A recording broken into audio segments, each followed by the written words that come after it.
السلام عليكم ورحمة الله وبركاته. ಸಭಾಧ್ಯಕ್ಷರೇ, ಗೌರವಾನ್ವಿತ ಶಿಕ್ಷಕರೇ, ಪಾಲಕರೇ ಮತ್ತು ನನ್ನ ಪ್ರೀತಿಯ ಸ್ನೇಹಿತರೆ, ಇಂದು ನನ್ನ ತುಂಬ ಯಶಸ್ವಿಯಾಗಿದೆ. ಇಂದು ಆಗಸ್ಟ್ 15 ನಮ್ಮ ಪ್ರೀತಿಯ ಭಾರತ ಸ್ವತಂತ್ರ ಪಡೆದ ದಿನ. ಈ ದಿನ ನಮ್ಮ ಸ್ವತಂತ್ರ ಹೋರಾಟಗಾರರ ಬದುಕನ್ನು ಧೈರ್ಯವನ್ನು ರೂಪಿಸಿಕೊಳ್ಳುವ ದಿನವಾಗಿದೆ.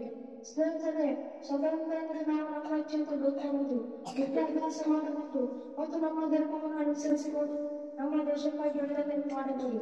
ಆದರೆ ಸ್ವತಂತ್ರ ಅನೇಕ ಬದಲಾವಣೆಗಳನ್ನು ಸಿಕ್ಕಿದೆ. ಯಾರು ತಮ್ಮ ಮಗನನ್ನು ಕಳೆದುಕೊಂಡರು, ಯಾರು ತಮ್ಮ ಅಣ್ಣನ ಸ್ವತಂತ್ರ ಕೊಂಡುಕೊಂಡಿತ್ತು. ನಮ್ಮ ಸ್ವತಂತ್ರ ಶಾಲೆಗಳು ತಮ್ಮ ಜೀವನವನ್ನು ತ್ಯಾಗ ಮಾಡಿದ್ದಾರೆ. ಮೌನ ಅಭ್ಯರ್ಥನ ಕಾಲೇಜಿನಲ್ಲಿ ಶಿಕ್ಷಣವನ್ನು ಸಾಧನೆಗೆ ನೀಡಿದ್ದಾರೆ. ಭಗತ್ ಸಿಂಗ್, ಅಶ್ಫಾಕ್ ಉಲ್ಲಾ, ರಾಜ್ಗುರು ಅವರು ನಗುತ್ತ ಪಾಸಿಗೆ ಹೋದರು.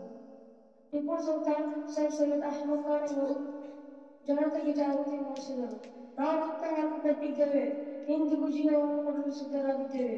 ನಾವು ರಕ್ತವನ್ನು ಕಟ್ಟಿದ್ದೇವೆ, ಇಂದಿಗೂ ಜೀವವನ್ನು ಕೊಡಲು ಸಿದ್ಧರಾಗಿದ್ದೇವೆ. ಓ ದೇಶವೇ, ನಿಮಗಾಗಿ ನಾವು ಬಲಿಯಾಗುತ್ತೇವೆ. ನನ್ನ ಪ್ರೀತಿಯ ಸ್ನೇಹಿತರೆ, ನೀವು ತಿಳಿದಿದ್ದೀರಿ, ಸ್ವತಂತ್ರ ಹೋರಾಟದಲ್ಲಿ ಮುಸ್ಲಿಂ ಸಮುದಾಯ ಬಹಳ ದೊಡ್ಡ ಪಾತ್ರವನ್ನು ವಹಿಸಿತ್ತು. ನಮ್ಮ ಹೆಣ್ಣುಗಳು, ಹಿರಿಯರು ಮತ್ತು ನಾಯಕರು ಸೇರಿ ಬ್ರಿಟಿಷರ ವಿರುದ್ಧ ಎದ್ದಿದ್ದರು. ಶಹೀದ್ ಬರ್ಕತುಲ್ಲಾ, ಮೌಲಾನಾ ಮೊಹಮ್ಮದ್ ಅಲ್ ಹಸನ್ ರಾಷ್ಟ್ರಭವನ ಚಳವಳಿಯನ್ನು ಇತಿಹಾಸದಲ್ಲಿ ಚಿರಲಕ್ಷಣ ಬಯಲುಪಟ್ಟಿದೆ. ಇಂದು ನಾವು ಸ್ವತಂತ್ರರಾಗಿದ್ದೇವೆ, ಆದರೆ ಸ್ವತಂತ್ರವನ್ನು ಉಳಿಸಿಕೊಳ್ಳಲು ನಾವು ಪರಿಶ್ರಮದಿಂದ ಓದಬೇಕು, ಪ್ರಾಮಾಣಿಕರಾಗಿರಬೇಕು, ಸತ್ಯ, ಶಾಂತಿ ಮತ್ತು ಸಹೋದರತ್ವವನ್ನು ಪ್ರೋತ್ಸಾಹಿಸಬೇಕು. ನಮ್ಮ ಧರ್ಮ ಮತ್ತು ದೇಶ